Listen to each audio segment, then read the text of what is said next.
Okay, तो start करते हैं। आज हमारे स्पीकर हैं डॉक्टर मंसूरुर रहमान और बोलेंगे इन्फ्लेशन और हिग्स के ऊपर। The title of his talk is inflation and the Higgs, a surprising cosmic connection. Doctor Mansoorur Rahman ने एमएससी और एमफिल दोनों कायद आज़म यूनिवर्सिटी से किए और PhD university of Delaware USA से।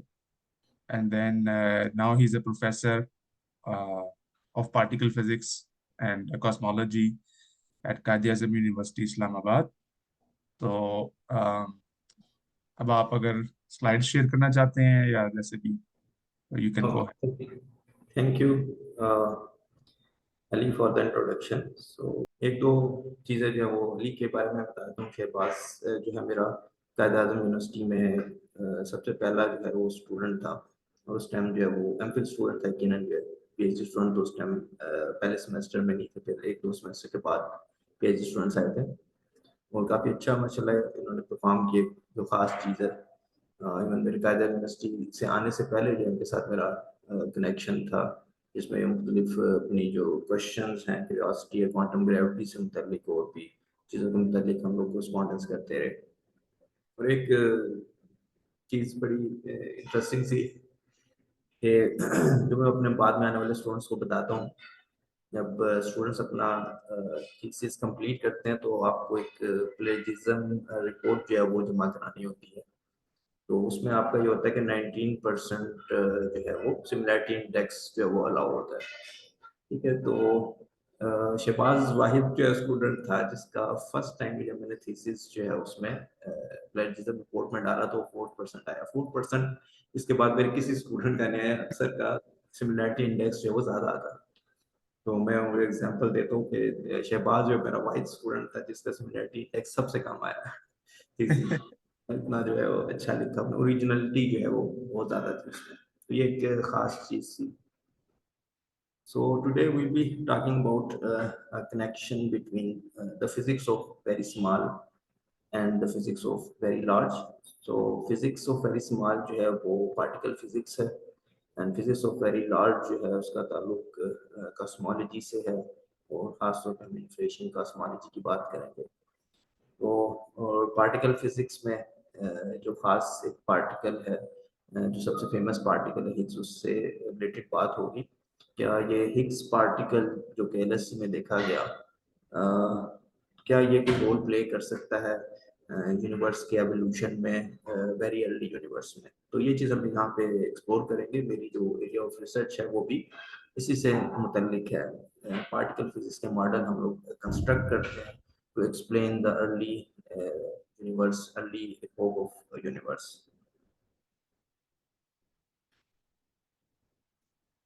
तो थोड़ा सबसे पहले पार्टिकल फिजिक्स का बेसिक इंट्रोडक्शन। तो इसमें करंट अंडरस्टैंडिंग जो है हमारी वो कहती है कि जो पार्टिकल फिजिक्स की वो standard model of energy physics पे मुश्तमिल है।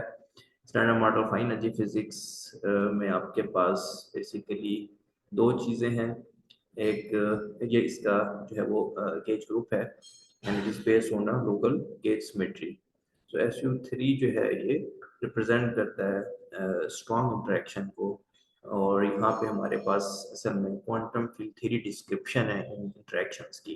क्वांटम फील्ड थ्योरी डिस्क्रिप्शन को थोड़ा सा बेसिकली आप इस तरीके से समझ सकते हो। इसमें क्वांटम मैकेनिक्स और रिलेटिविटी को आप ऐड करते हो और फील्ड थ्योरी का जो है फील्ड का आइडिया आप यूज करते हो। तो क्वांटम क्रोमोडायनेमिक्स बनती है जिसको क्यूसिटी लिखा हुआ है। क्रोम से मतलब जो है कलर्स हैं, वो पार्टिकल्स जो कलर कैरी करते हैं वो मेडिएट करते हैं थ्रू स्ट्रॉन्ग इंटरेक्शन। तो टेक्निकल वर्ड में ये SU3 कलर जो है इसका रिस्पॉन्सिबल है। फिर इसके बाद जो पार्ट है SU2 क्रॉस U1, इस कंप्लीट पार्ट को इलेक्ट्रोवीक कहते हैं। यहाँ पे इलेक्ट्रोमैग्नेटिज्म और वीक इंटरेक्शन की यूनिफिकेशन है ये। और इसमें जो है डॉक्टर अब्दुल सलाम ने प्रोमिनेंट रोल प्ले किया और ये वर्ड जो है इलेक्ट्रोवीक भी उन्होंने ही कॉइन किया।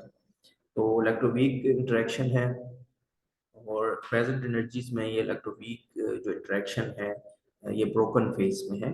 तो यहाँ पे एक कंसेप्ट है स्पॉन्टेनियस सिमेट्री ब्रेकिंग का, कि सिमेट्री करंट जो है वो करंटली ओपन फेज में है। और नीचे हमारे पास ये है ह्यूमन इलेक्ट्रोमैग्नेटिज्म। तो करंट जो इलेक्ट्रोमैग्नेटिक थ्योरी है उसकी जो क्वांटम फील्ड थ्योरी है उसको क्यूईडी कहते हैं, क्वांटम इलेक्ट्रोडायनेमिक्स। तो वो रिप्रेजेंट होती है इस ह्यूमन इलेक्ट्रोमैग्नेटिज्म गेज ग्रुप से। इसके साथ जो वीक फोर्स है वो ब्रोकन फेज में गेज थ्योरी नहीं बनती, क्योंकि उससे रिलेटेड जो गेज बोसॉन्स हैं वो मैसिव हो जाते हैं। तो यहाँ साथ ही मैटर कंटेंट है स्टैंडर्ड मॉडल का, इसमें आपके पास क्वार्क्स हैं, 6 क्वार्क्स हैं, up down charm strange top bottom, और फिर लेप्टॉन्स हैं, इलेक्ट्रॉन म्यूऑन टॉन और उसके न्यूट्रिनोज। तो क्वार्क्स जो हैं ये कलर कैरी करते हैं, ये स्ट्रॉन्ग इंटरेक्शंस करते हैं, जबकि लेप्टॉन्स पे कलर नहीं होता, तो ये स्ट्रॉन्ग इंटरेक्शंस में पार्टिसिपेट नहीं करते, बाकी इलेक्ट्रोवीक इंटरेक्शन में आप कह सकते हो पार्टिसिपेट करते हैं। फिर ये मेडिएटर्स हैं फोटॉन। तो प्रेजेंट एनर्जी में जो आपके पास इलेक्ट्रोमैग्नेटिज्म है उसका मेडिएटर फोटॉन है, ग्लूऑन जो है वो क्वांटम क्रोमोडायनामिक स्ट्रॉन्ग इंटरेक्शन का, और जी और डब्ल्यू जो है ये मेडिएटर है वीक इंटरेक्शन के, क्योंकि मैसिव हैं, और बिफोर सिमेट्री ब्रेकिंग जो है ये मैसलेस है। फिर मुख्तलिफ पार्टिकल्स को दो काम है इसके हिग्स बोसॉन्स के, जो कि टाइटल में भी है मेरे टॉक के। तो इसके दो काम है, एक तो ये है कि सिमेट्री ब्रेक करता है, ये इलेक्ट्रोवीक सिमेट्री को ब्रेक करने का बाइस बनता है ये, और दूसरा जो है ये उसी के थ्रू फिर मुख्तलिफ पार्टिकल्स को, डिफरेंट पार्टिकल्स को मैस देता है, ठीक है, अपने आप को भी मैस देता है अपने आप के साथ इंटरेक्ट करके। तो हिग्स जो है पार्टिकल है। तमाम जो क्वार्ट्स एंड लेप्टॉन्स हैं इनकी स्पिन हाफ है, ये फर्मियंस है स्पिन हाफ है। तमाम जो ये गेज बोसॉन्स हैं ये सब स्पिन 1 है, और ये एक अकेला एक पार्टिकल है जिसकी स्पिन 0 है। पूरे स्टैंडर्ड मॉडल कंटेंट में फंडामेंटल लेवल पे सिर्फ हमारे पास एक ही पार्टिकल है जिसकी स्पिन 0 है, और इसका मास अब LHC में अबाउट 125 जेव के अराउंड है। 126 लिखा है, मैं इसको 125 ही यूज करूंगा अपनी रेफरेंस में, इसके आगे चल के हम बात करेंगे। तो यह है पार्टिकल का, इसमें आपके पास स्ट्रॉन्ग इंटरेक्शन है, इलेक्ट्रोमैग्नेटिक इंटरेक्शन है और वीक इंटरेक्शन है, और ग्रेविटी जो है उसकी बात होगी नेक्स्ट, वो यहाँ पे इग्नोर हुई है। तो ये जितना कंटेंट मैंने आपको दिखाया है, ये जो यूनिवर्स है उसका तकरीबन 5% जो है उसको एक्सप्लेन करता है, जबकि 95% जो है वो डार्क स्टफ है, जो कि हम इनकी टर्म में उसको एक्सप्लेन नहीं कर सकते।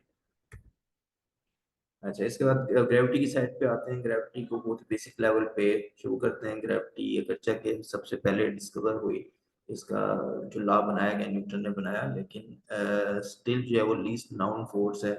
इसका मतलब ये है कि इसकी अभी तक हम क्वांटम फील्ड थ्योरी जो है बनाने में नाकाम रहे हैं, जैसे कि हमने बाकी फोर्सेस की बनाई क्वांटम फील्ड थ्योरी डिस्क्रिप्शन, जो कि पिछली स्लाइड में मैंने आपको दिखाई।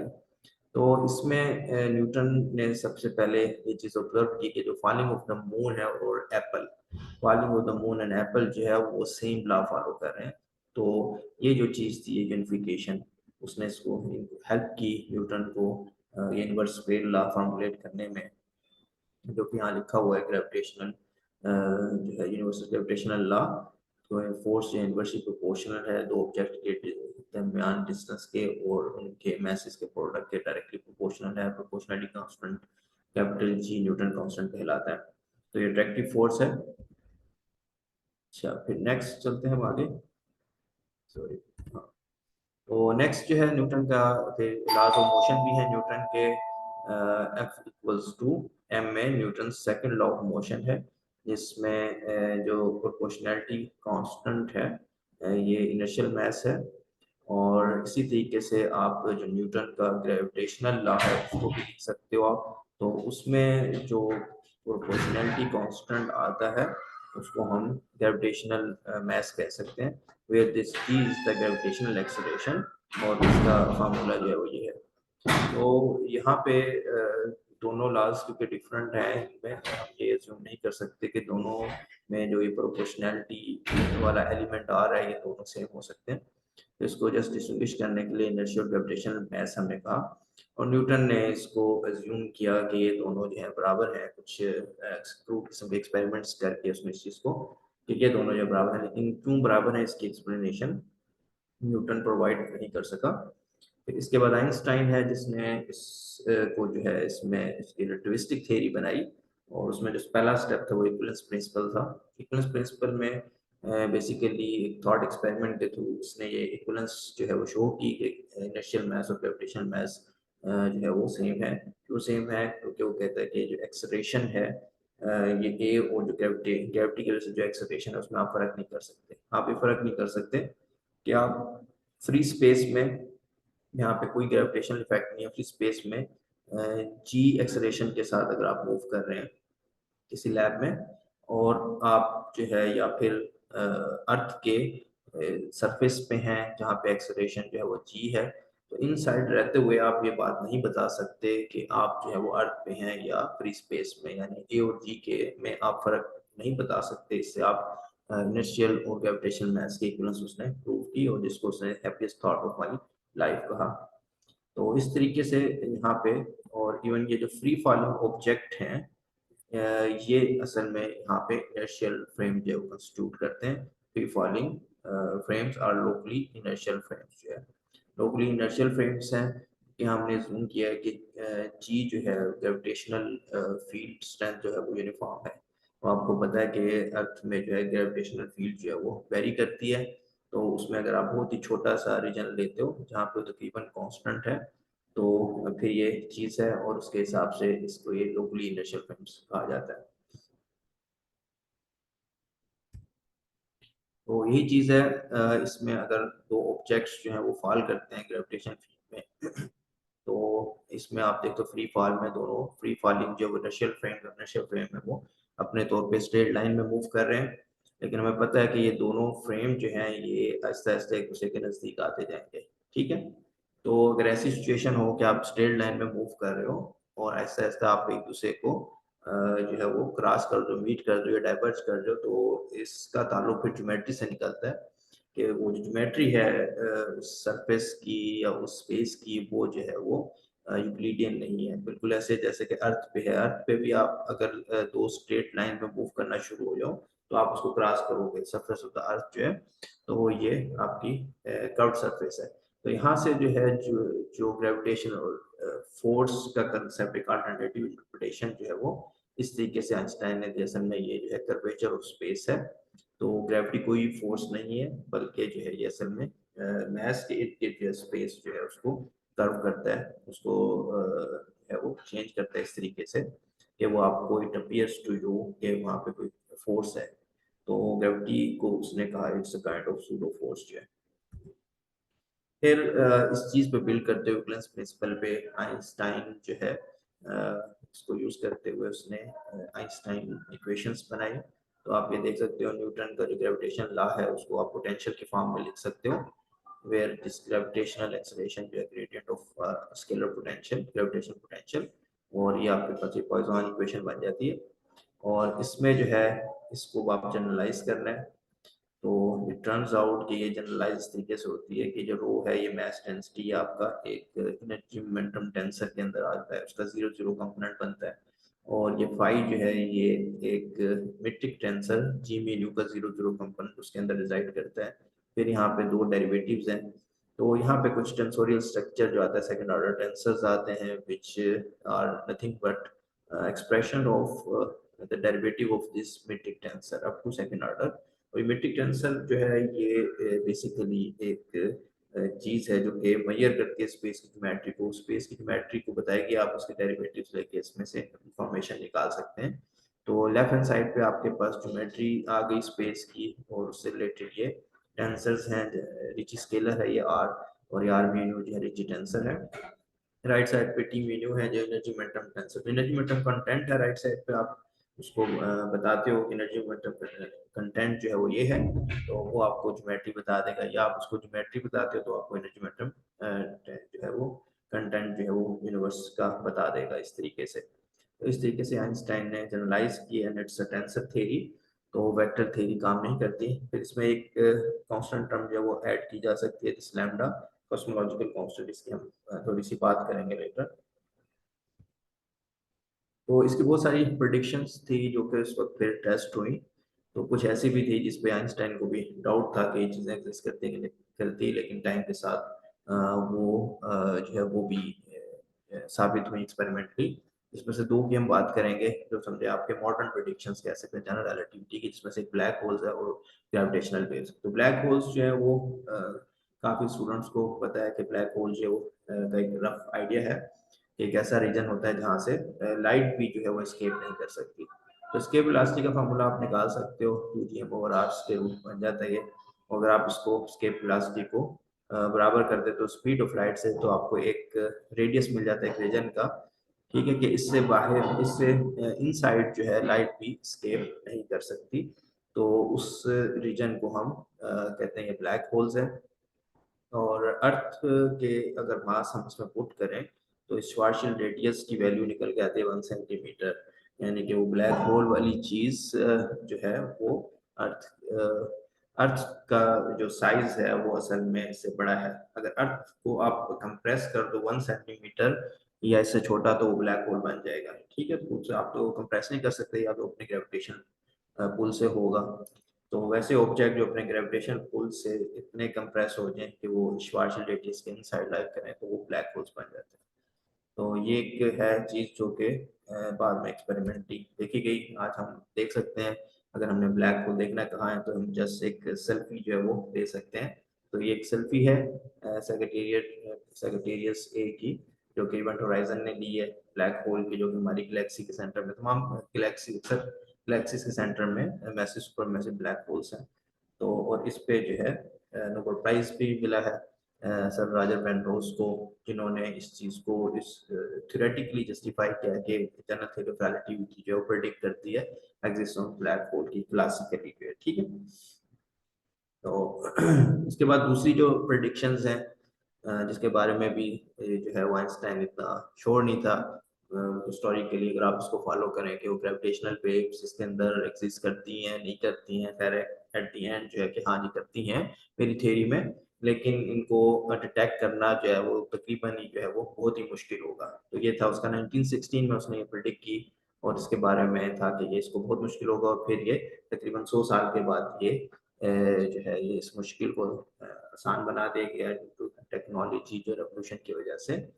तो ये भी बिल्कुल ऐसी हैं जैसा कि इलेक्ट्रोमैग्नेटिक वेव्स जो हैं वो प्रोड्यूस होती हैं अगर चार्ज पार्टिकल एक्सीलरेट करें। इसी तरीके से अगर मैसेज एक्सीलरेट करें तो ग्रेविटेशनल वेव्स प्रोड्यूस होती हैं। और ग्रेविटेशनल वेव्स क्या है असल में, ये सारी जो चीज़ें स्पेस टाइम से लिंक्ड है, तो स्पेस टाइम में रिपल्स हैं, ठीक है। तो इसमें ये जी म्यू जो है ये ईटा म्यू है, ईटा म्यू रिप्रेजेंट कर रहा है फ्लैट स्पेस की ज्योमेट्री को, और उसमें ये एच म्यू जो है ये उसके अंदर टाइनी रिपल्स हैं जो कि ग्रेविटेशनल रेडिएशन को रिप्रेजेंट कर रही है। और ये ग्रेविटेशनल रेडिएशन जो है ये स्पीड ऑफ लाइट के साथ मूव करती हैं, ये इसकी वेव इक्वेशन है। तो बिल्कुल इस तरह इलेक्ट्रोमैग्नेटिक रेडिएशन के तरह यहाँ पे ये प्रोडिक्शन है। फिर जिस तरह इलेक्ट्रोमैग्नेटिक रेडिएशन में आपके पास दो पोलराइजेशन आती हैं, इसी तरीके से यहाँ पे भी दो पोलराइजेशन है। और इनको आप इस तरीके से समझ सकते हो जैसे कि यहाँ पे ये पूरी स्पेस टाइम ग्रिड है, ये किस तरीके से स्क्वीज होती है, स्ट्रेच होती है इन प्लस डायरेक्शन, एंड दूसरी जो है वो क्रॉस डायरेक्शन में, वही प्लस साइन जो है इसको आप रोटेट कर दो 45 पे। तो दो तरह की पोलराइजेशन पैटर्न जो है इसमें मौजूद हैं। जब कोई ग्रेविटेशनल रेडिएशन जो है वो आती है स्पेस से गुजरती है, स्पेस में अगर बहुत सारे डस्ट पार्टिकल्स पड़े हुए हैं तो वो किस तरीके से जो है स्ट्रेच होंगे, स्क्वीज होंगे, उनकी मोशन कैसी होगी, उसको आप इस तरीके से देख सकते हो कि टाइम एक्सिस के साथ बताया गया है, ठीक। तो दो तरह की पोलराइजेशन यहाँ पे एग्जिस्ट करती है। और अगर दो बहुत ही मैसिव किस्म के ऑब्जेक्ट जो हैं वो आपस में मर्ज करें, ठीक है, तो इसको आप न्यूमेरिकल रिलेटिविटी यूज करते हुए जनरल रिलेटिविटी में ये कैलकुलेशन कर सकते हो कि उससे निकलने वाला जो पैटर्न है वो किस किस्म का होगा, तो उसकी शेप किस तरीके की है। तो इससे आप जो है, तो यही चीज़ जो है देखी गई फिर लाइगो में। लाइगो की दो जो है साइड्स पे सेम सिग्नल इनको मिला जो कि बिल्कुल परफेक्टली मैच करता है, जो कि आपकी जनरल थ्योरी ऑफ रिलेटिविटी बता रही है। उससे आप उन ऑब्जेक्ट्स का ब्लैक होल ऑब्जेक्ट्स हैं या हैवी ऑब्जेक्ट्स जो हैं उनका मास बता सकते हो और इस तरह की चीज़ें। तो ये प्रेडिक्शन हुई 1916 में 2016 में, और उस पर नोबेल प्राइज 2017 में मिला इन तीन लोगों को। तो ये गिब्स थॉर्न जो है ये राइनर वाइस मैकगीगे और बैरी बारिश जो है। तो अब इनको जो है हर दूसरे महीने समझे आप या कुछ फ्यू मंथ्स के अंदर कोई ना कोई इवेंट मिल जाता है। तो अच्छे खासे इवेंट्स जो है यहाँ पे मिल गए हैं। पूरी इन्होंने ये message in the stellar graveyard जो है ये बनाई हुई है।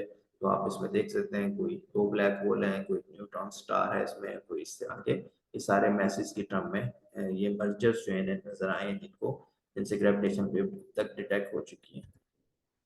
ग्रेविटेशनल वेव्स जो है वो कहाँ कहाँ से आ सकती है, उसका पूरा एक स्पेक्ट्रम है, फ्रीक्वेंसी का स्पेक्ट्रम है। और अब अच्छे खासे जो है वो इस पे दौड़ लग गई है। ग्राउंड बेस और स्पेस बेस जो है डिटेक्टर्स बनाए जा रहे हैं। जैसा कि ये लाइको है, ये ग्राउंड बेस था, एल शेप जो है इसमें 2 इंटरफेरोमीटर होते हैं एंड पे। इसी तरीके से यहाँ पे फिर लीजा है जो कि 2037 में मेरा लॉन्च होगा। तो ये स्पेस है, इसमें ट्रायंगल शेप के हैं शेप का है ये एक्सपेरिमेंट जो है ये फिर किस रेंज की फ्रिक्वेंसीज और किस किस्म के ऑब्जेक्ट्स को डिटेक्ट करेगा। फिर करंटली एक पल्सार टाइमिंग एरे है, इसकी मैं बात करूंगा। फिर बहुत ही अर्ली यूनिवर्स से आने वाली ग्रेविटेशनल वेव्स भी हैं, उसकी भी हम बात करेंगे। तो पूरा एक स्पेक्ट्रम है और उसमें क्या क्या चीज़ प्रोब हो सकेगी।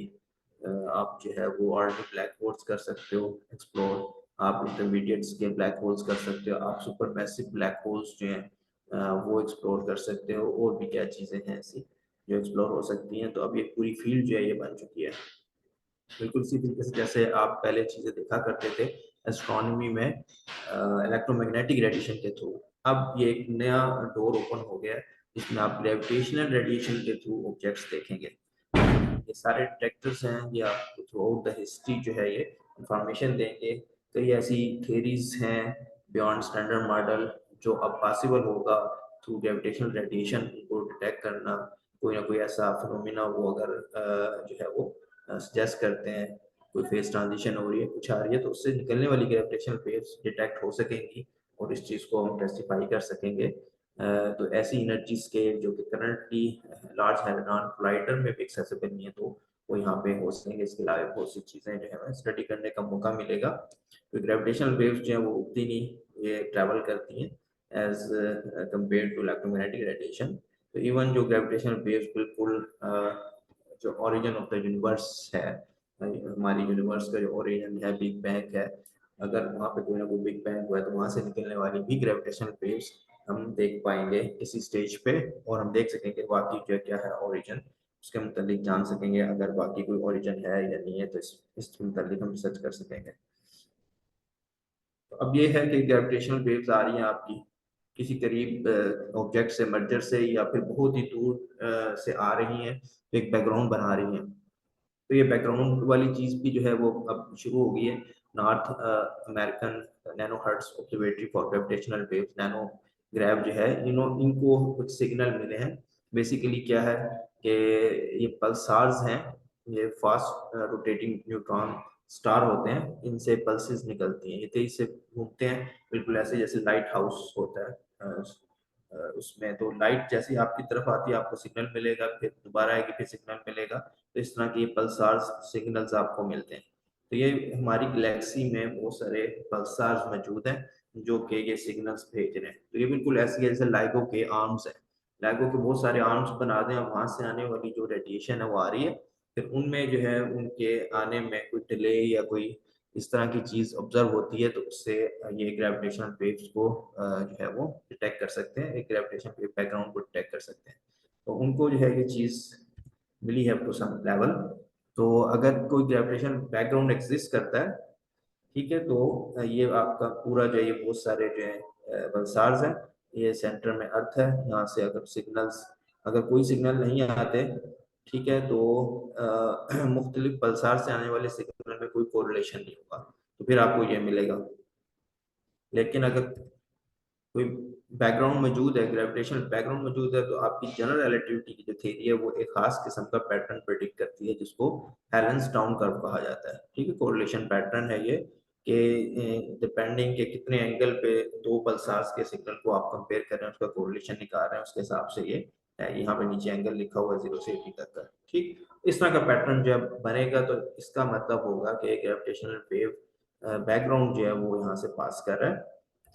तो अब इन्होंने जो है वो 2023 में जो बड़ी ईद थी, बकरा ईद, उसके दिन उन्होंने ये अनाउंसमेंट की कि इनको जो है ये सिग्नल मिला। ये आप देख सकते हैं यहाँ पे ब्लू कर्व है, थ्योरेटिकल प्रिडिक्शन है, और ये एक्सपेरिमेंटल जो एरर बार्स के जरिए दिखाया गया है। ठीक है, तो ये जो चीज़ है ये तकरीबन जो है वो 3 to 4 सिग्मा लेवल तक इनको मिली है। कोई चीज़ इसको डिस्कवरी के आने से पहले उसको 5 सिग्मा लेवल तक वो चीज़ जो है वो आनी चाहिए।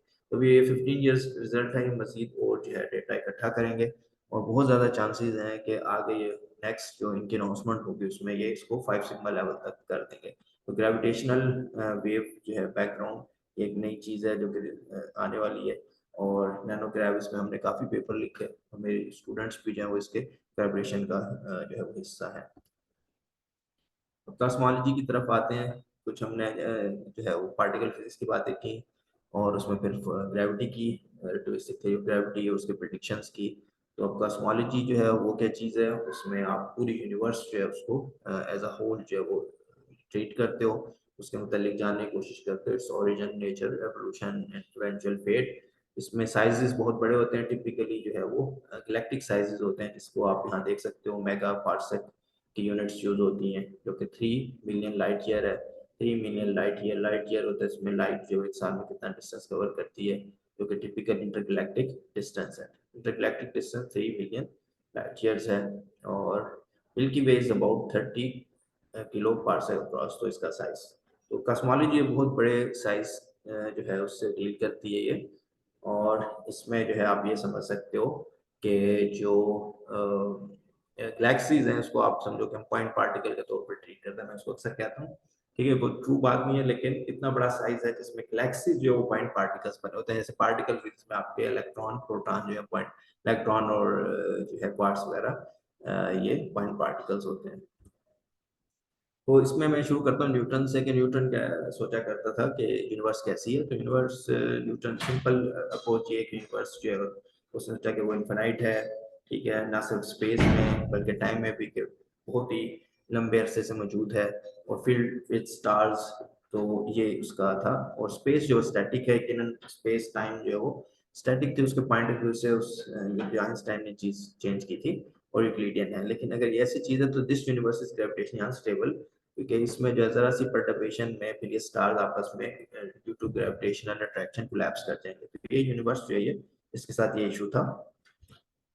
इसके बाद आइंस्टाइन, क्योंकि ये चीजें तमाम एस्ट्रोनॉमर, एस्ट्रोफिजिस्ट या कॉस्मोलॉजिस्ट कह लें आप, इनके सबके जहन में एक स्पेस जो है वो स्टैटिक है। तो आइंस्टाइन ने भी उसी पॉइंट ऑफ व्यू के साथ एक आइडिया दिया। तो आइंस्टाइन की जो स्टैटिक यूनिवर्स है, ठीक है, रिलेटिविस्टिक कॉस्मोलॉजिकल मॉडल जब उसने जनरल रिलेटिविटी बना दी, it was presented before the Hubble discovery of expanding the universe in 1929। 1917 में इसने अपनी यूनिवर्स का आइडिया दिया, 1915 में थ्योरी दी, 1916 में ग्रेविटेशनल वेव्स वाली, और 1917 में ये यूनिवर्स का, और 1929 में डिस्कवरी हुई हबल की। क्योंकि इससे पहले आइंस्टाइन समझता था कि स्पेस जो है वो स्टैटिक है, जैसे कि बाकी भी समझते थे। तो in order to achieve a static universe model, अब इधर भी वही चीज थी कि ग्रेविटेशन इफेक्ट था, कुछ ना कुछ ऐसी चीज डाली जाए जिससे इसको बैलेंस किया जाए। तो उसने वहां पे कॉस्मोलॉजिकल कांस्टेंट डाला, क्योंकि काइंड ऑफ रिपल्सिव इफेक्ट जो है वो कंट्रीब्यूट करता था उसकी इक्वेशंस में, और to counter balance the attractive effects of gravity. तो इस तरीके से उसने कोशिश की इसको करने की, लेकिन 1929 में हबल जो है उसने ऑब्जर्वेशन के थ्रू ये चीज शो की कि मुख्तलिफ गैलेक्सीज जो है एक दूसरे से दूर भाग रही हैं, और उनकी जो स्पीड है that is proportional to the distance between them. तो उसके प्रोपोर्शनैलिटी कांस्टेंट है, उसको हम हबल पैरामीटर कहते हैं आज। आइंस्टाइन जो है जब उसको पता चला तो उसको हुआ कि वो ये क्या कर दिया मैंने। ठीक है, तो आइंस्टाइन जो ग्रेटेस्ट ब्लंडर कहा जाता है उसको, असल में वो ग्रेटेस्ट ब्लंडर जो है वो ये था कि आइंस्टाइन ने अपनी इक्वेशन चेक नहीं की अकॉर्डिंग टू एजी जो है अंतोनी। अगर वो इक्वेशन चेक करता, अपनी इक्वेशन चेक, तो उससे पता चलता कि जो उसने बैलेंस किया है अट्रैक्टिव और रिपल्सिव इफेक्ट में, वो आप अनस्टेबल बैलेंस है। जस्ट लाइक आप कोई बॉल जो है बिल्कुल एट द हिल टॉप पे रख दो, ठीक है, उसको अगर आप जरा सा भी हिलाओगे तो इधर गिर जाएगा इधर। तो आइंस्टाइन जो है वो ये चीज थी, अगर वो इस चीज को सही तरीके से चेक करता उसे पता चल जाता कि ये चीज तो बिल्कुल वैसी ही है, अनस्टेबल इक्विलिब्रियम है, तो इस ये चीज सही नहीं है। और दूसरा, आइंस्टाइन की थ्योरी जो है उसके अंदर ये पोटेंशियल मौजूद था कि वो इस चीज को एक्सप्लेन करती जो है एक्सपेंशन ऑफ द यूनिवर्स को, जिसको उसने जबरदस्ती जो है वो वही बिलीफ है कि उसका बिलीफ क्या था पहले, बाकी लोगों की तरह जो है बाकी लोग यही समझते थे, तो उसी को वो उसने जो है परस्यू किया। तो Einstein thus missed a tremendous opportunity to predict that the universe expands. तो ये एक और चीज थी जो प्रेडिक्ट कर सकता था, लेकिन उसने जबरदस्ती इसको रोकने की कोशिश की। एक और चीज थी, एक और ऑब्जर्वेशन, मुफ्ती लोग अब बात करते हैं अभी कि ये भी अगर देखता तो यहाँ से भी उसको हिंट मिल जाता है इस तरह। तो sky is dark at night, sky जो है वो डार्क होती है नाइट को, यकीनन ऐसी चीज है, and Einstein ignored it in 1970। उसको पढ़ के ऐसे लगता है यकीनन जो है स्काई डार्क ही होता है। अगर आप किसी से पूछेंगे तो वो कहेगा हाँ भाई रात तो इसमें ऐसी क्या बात है, इसमें क्या बात, दिन के टाइम रोशनी होती है, रात के टाइम अंधेरा होता है। तो बात यह है कि अगर आप आइंस्टाइन की या ये यूनिफॉर्म यूनिवर्स कंसिडर करते हैं, तो फिर इसको अगर आप गौर से देखें तो अर्थ पे आप खड़े हुए हैं, तो जहाँ पे भी आपकी नजर जो है जाएगी वहां पे आपको एक स्टार नजर आएगा, क्योंकि यूनिफॉर्म है, कहाँ पे भी जाएगी। तो आप एक छोटी सी कैलकुलेशन से ये चीज देख सकते हैं कि आपकी अर्थ जो है वो should be bright, very bright, इतनी ब्राइट होनी चाहिए जितना कि सरफेस ऑफ द सन है, ठीक है, ऑल द टाइम्स जो है, यानी रात को भी और दिन को भी। तो वाई स्काई इज डार्क ये इशू था। In homogeneous static universe every line of sight will land on a star, ठीक है, तो उसमें है कि तो वाई जेड, इसको कहा जाता है ओल्बर्ट पैराडॉक्स। ये भी एक ऐसी चीज थी जिसका आंसर जो एक्सपेंडिंग यूनिवर्स में मौजूद था। तो पहले जो है वो ग्रेविटेशनल इंस्टेबिलिटी जो है उसको समझ लेते हैं कि एक्सपेंडिंग यूनिवर्स जो है किस तरीके से उसको उस मसले को सॉल्व कर सकती है। तो अगर आपने ग्रेविटी से बाहर जाना है, स्केप करना है, तो आपको पता है कि आपको कितनी एनर्जी चाहिए, half m p escape square को अपने बैलेंस करना है capital G m small m over r से। यहाँ से आप स्केप वेलोसिटी निकाल सकते हो, ये सारी चीजें कांस्टेंट है, तो यहाँ स्केप वेलोसिटी आपको मिलती है प्रोपोर्शनल टू आर, आपके और उस ऑब्जेक्ट के डिस्टेंस के प्रोपोर्शनल है। तो एक्सपेंडिंग यूनिवर्स जो है अगर इस तरीके से एक्सपेंड हो जो कि proportional the distance between them, तो ये आराम से ये ग्रेविटी का जो पुल है उसको स्केप वो कर लेती है, ठीक है, टेक केयर कर लेती है। तो ये एक चीज यहाँ पे हमने समझ ली। दूसरा जो है आइंस्टाइन की जो जनरल थ्योरी ऑफ रिलेटिविटी वो स्टैटिक नहीं थी, उसमें स्पेस टाइम या डायनेमिकल क्वांटिटीज है।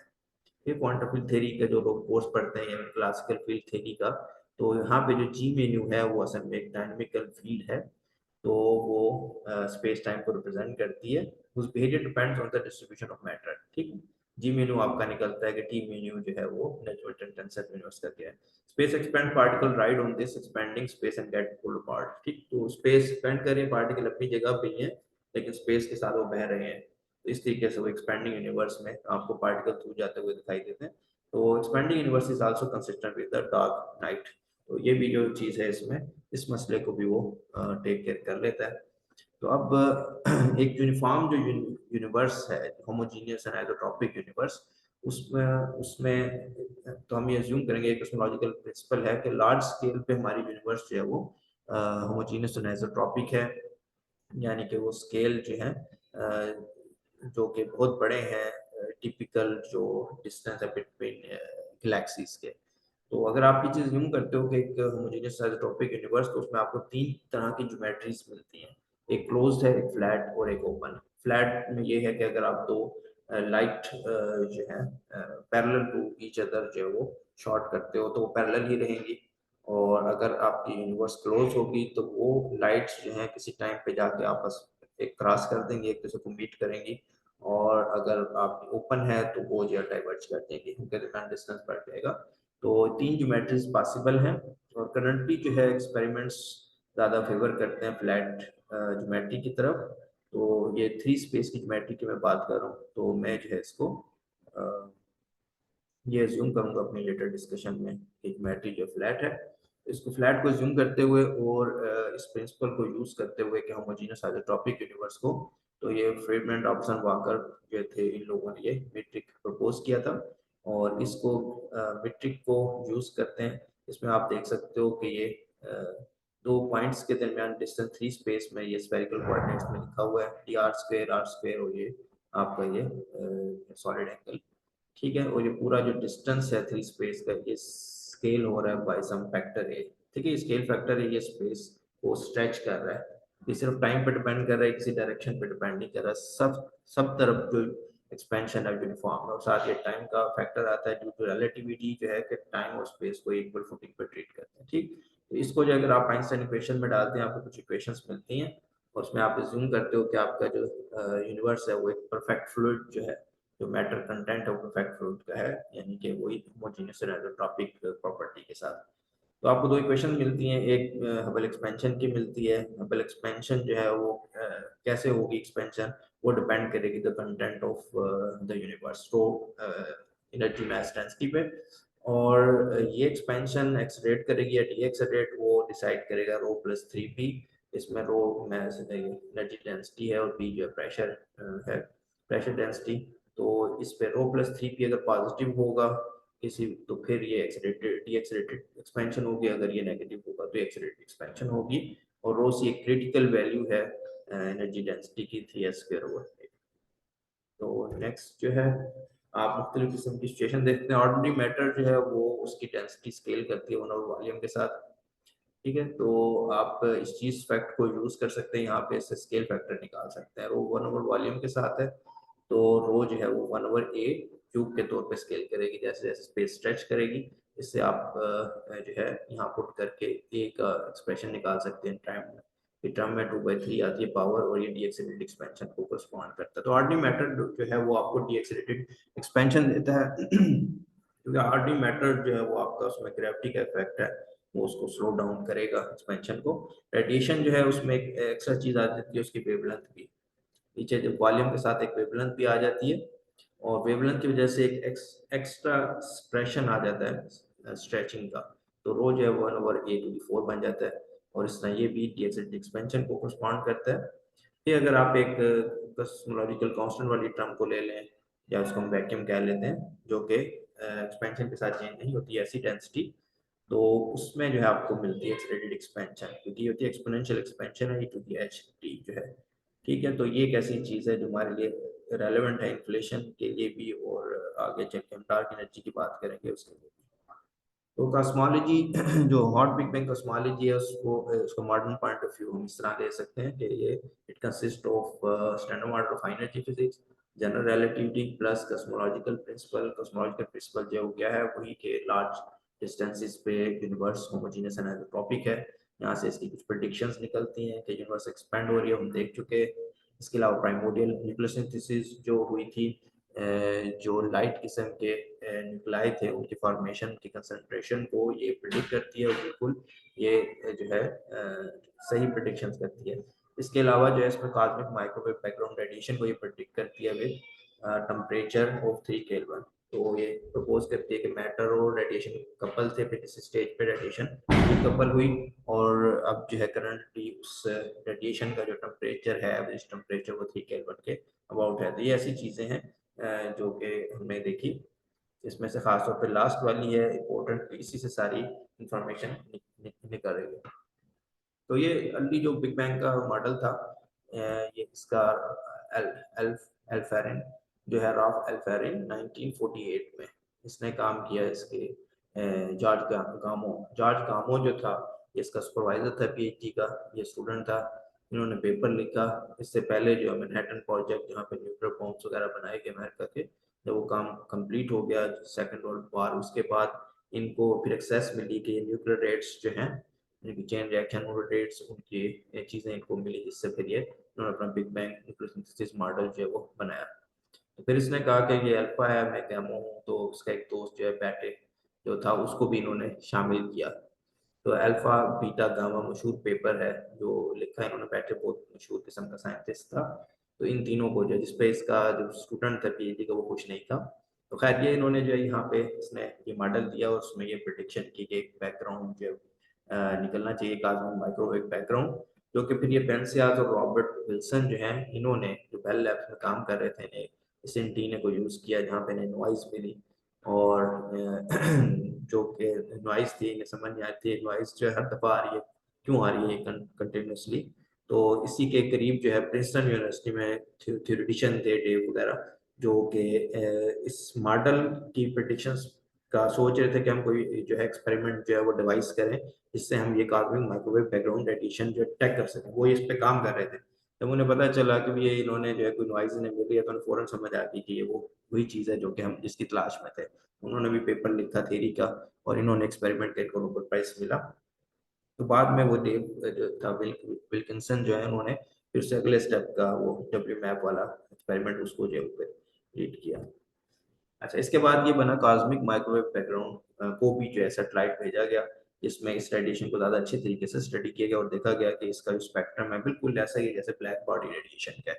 और वो इसका एक टेम्परेचर जो कैरेक्टरिस्टिक टेम्परेचर होता है वो अराउंड 2.725 केल्विन के अराउंड है। तो अभी काफ़ी अच्छे तरीके से ये मेजर हो चुका है कि टेम्परेचर 3 केल्विन है उसके अंदर आने वाली अनसर्टेनिटी 10⁻⁵ की है। ठीक है। इसके बाद कई एक्सपेरिमेंट आए शुरू में ये था पेंसियास वाला, फिर कोबी, फिर इसके बाद ये मैप का आया डब्ल्यू मैप। डब्ल्यू मैप जो है पहले ये मैप था, फिर ये क्योंकि इसमें जो इसका वो था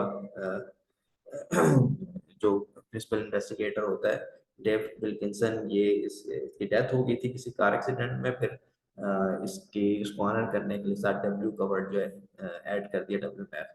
तो ये 2001 से 2010 में ये वाला सैटेलाइट इसने काम किया, नासा वालों का था ये प्रोजेक्ट। और इसी दौरान में मेरी जो है वहाँ पीएचडी थी यूएसए में। तो मैं इसके आने वाले रिजल्ट्स पे जो है वो इन्फ्लेशन के मॉडल्स बनाता था, उसको कंपेयर करता था। और फिर उसके बाद जो ईसा था, यूरोपियन स्पेस एजेंसी थी, उन्होंने ये प्लान सैटेलाइट भेजा 2009 से 2013। ठीक है। तो मेरी पीएचडी के ऑलमोस्ट लास्ट ईयर्स में और मेरी पोस्ट डॉक के दौरान ये एक्सपेरिमेंट्स थे, इनको हम जो है वो फॉलो करते रहे और इससे जो है अपने मॉडल थ्योरेटिकल मॉडल कंपेयर करते रहे। और उसके बाद अब मजीद कुछ आए हैं। अच्छा, ये मैप जो है ये बाबर आप इस तरह का मैप देखते हैं इसको थोड़ा सा समझने के लिए कि असल में क्या है ये एनाइसोट्रॉपी मैप है। आपकी जो टेम्परेचर है एवरेज वो तो 3 केल्विन है, उसके ऊपर और नीचे थोड़ा सा टेम्परेचर कम या ज़्यादा है। और कितना कम या ज़्यादा है आप देख सकते हो यहाँ पे 10⁻⁵ यानी माइक्रो, रफली माइक्रो केल्विन ऊपर या नीचे कम ज़्यादा है। जहाँ ज़्यादा है वो हॉट एरिया है, जहाँ थोड़ा सा नीचे है वो जो है कोल्ड एरिया है। तो ब्लू डॉट्स जो है कोल्ड है, ये दूसरा जो ये है। और ये क्या है, ये असल में फुल स्काई मैप है जिसको ये 2 डायमेंशनल प्लेन में उन्होंने दिखाया हुआ बिल्कुल ऐसे ही जैसे आपका वर्ल्ड मैप होता है। अब सेंटर से आप वर्ल्ड अब देख सकते हो कि इस वक्त पाकिस्तान की लोकेशन या इस्लामाबाद की लोकेशन कहाँ है। तो उसी हिसाब से आप इसकी यहाँ पे भी लोकेशन देख सकते हो कि इस वक्त इस्लामाबाद की लोकेशन के हिसाब से टेम्परेचर जो कार्बन माइक्रो बैकग्राउंड का है वो थोड़ा सा हॉट है, ये कोल्ड है। ठीक है। तो इस तरीके से 2 डायमेंशनल मैप है, फुल स्काई मैप है। अच्छा, इसमें जो है नेक्स्ट एक और एपिसोड है जी, एक्सेलरेटेड एक्सपेंशन जो है वो कंफर्म हुई जिस पे नोबेल प्राइज मिला इन 3 लोगों को कि यूनिवर्स करंटली जो है वो एक्सेलरेट कर रही है। तो ये एक्सेलरेशन बनाई हुई है इधर इस तरीके से। तो ये एक चीज थी कि इसको किस तरीके से एक्सप्लेन किया जाए। दूसरा डार्क मैटर है। डार्क मैटर का भी आपने काफी चीजें सुनी होंगी, इसकी अभी काफी डिफरेंट किस्म की ऑब्जर्वेशन मौजूद है क्योंकि यहाँ मैंने दिखाई हुई रोटेशनल कर्व्स की गैलेक्सी के अराउंड जो कि ऑब्जर्वेशन जो है वो एक्सपेक्टेड जो एक्सपेक्टेशन से डेविएट कर रही है। ठीक। तो डार्क मैटर जो है वो इलेक्ट्रोमैग्नेटिकली इंटरेक्ट नहीं करता, ज़्यादा हम समझते हैं कि ग्रेविटेशन ही करता है या फिर ज़्यादा से ज़्यादा जो है ये वीकली इंटरेक्ट करता है, वीक इंटरेक्शन के थ्रू जिस और उसकी जो इंटरेक्शन क्रॉस सेक्शन है उस पर काफ़ी करंटली बाउंड लग चुकी हैं। स्ट्रॉन्ग इंटरेक्शन नहीं करता ये अगर ये कोई पार्टिकल है या वट एवर, अदरवाइज ये ग्रेविटेशन इंटरेक्ट करता है। तो ये चीज़ है, उसने अपनी प्रेजेंस मुख्तलिफ तरीकों से शो की है। एक ऐसी चीज़ है जिसको आप ऑर्डिनरी जो मैटर जो जिसको हम समझते हैं स्टैंडर्ड मॉडल के क्वार्ट्ज इलेक्ट्रॉन के टर्म में आप इसको एक्सप्लेन नहीं कर सकते। तो आपको you need to go beyond के डार्क मैटर क्या है। ये सारी चीज जब हम मिलाते हैं तो हमें पता चलता है 5% ऑर्डिनरी मैटर जो है वो आपका 5% ऑर्डिनरी मैटर है वो आप समझ चुके हैं स्टैंडर्ड मॉडल में, लेकिन एक बड़ी परसेंटेज जो है वो अभी हमारे से हमें उसकी पता नहीं है, उसकी प्रेजेंस हमने एक्सपेरिमेंटली देखी है जैसे डार्क मैटर है और डार्क एनर्जी। तो ये है करंटली एक फिटिंग मॉडल है लैम्डा सीडीएम। इसमें लैम्डा जो है वो stand for this cosmological constant dark energy जिसको कहा जाता है। तो अगर आप कॉस्मोलॉजिकल कांस्टेंट जो है वो आइंस्टाइन की इक्वेशन ऐसी चीज है जिसको फिट कर सकती है, एक्सप्लेन नहीं कर सकती, फिट कर सकती है। आप नंबर डाल दें तो ये आप डार्क एनर्जी वाली चीज हो जाएगी आपकी। और इस इसकी क्या, और दूसरा जो सीडीएम है कोल्ड डार्क मैटर है। कोल्ड डार्क मैटर से मुराद जो भी अगर पार्टिकल्स इसको बना रहे हैं वो ज़्यादा तेज मूव नहीं कर रहे with the speed of light जो है, ठीक है। तो एक हार्ड डार्क मैटर भी था, वो वाला कंपोनेंट इसका डोमिनेंट कंपोनेंट नहीं है, कोल्ड डार्क मैटर है। तो इस तरीके से 6 पैरामीटर्स फिटिंग है, ये 6 पैरामीटर फिटिंग है, जिसमें बैकग्राउंड कॉस्मोलॉजी है और फिर थोड़े एस्ट्रोफिजिकल पैरामीटर हैं, और फिर ये परटर्बेटिव पार्ट है। तो कॉस्मोलॉजी और परटर्बेशंस भी हैं जो स्ट्रक्चर को बनाती हैं, गैलेक्सीज वगैरह को, उसको ये पैरामीटराइज करते हैं आखिरी को। तो ये 6 है, इससे कम पैरामीटर की फिटिंग जो है, यानी कि सिर्फ 6 पैरामीटर से आप पूरी जो है यूनिवर्स का डेटा फिट कर रहे हैं, बड़ी अमेजिंग थिंग है, ठीक। तो इससे ज़्यादा से भी कर सकते हैं आप, लेकिन ये कम से कम 6 के साथ ये फिट हो जाता है। और ये सिचुएशन जो है इसको लैम्डा सीडीएम, तो ये लैम्डा सीडीएम इसका ओरिजिन क्या है, ये आपने फिटिंग मॉडल तो बनाया, ये आता कहाँ से, क्या इसकी बेस है। तो खैर मैं स्टार्ट में इस लैम्डा की तो बात नहीं करूंगा।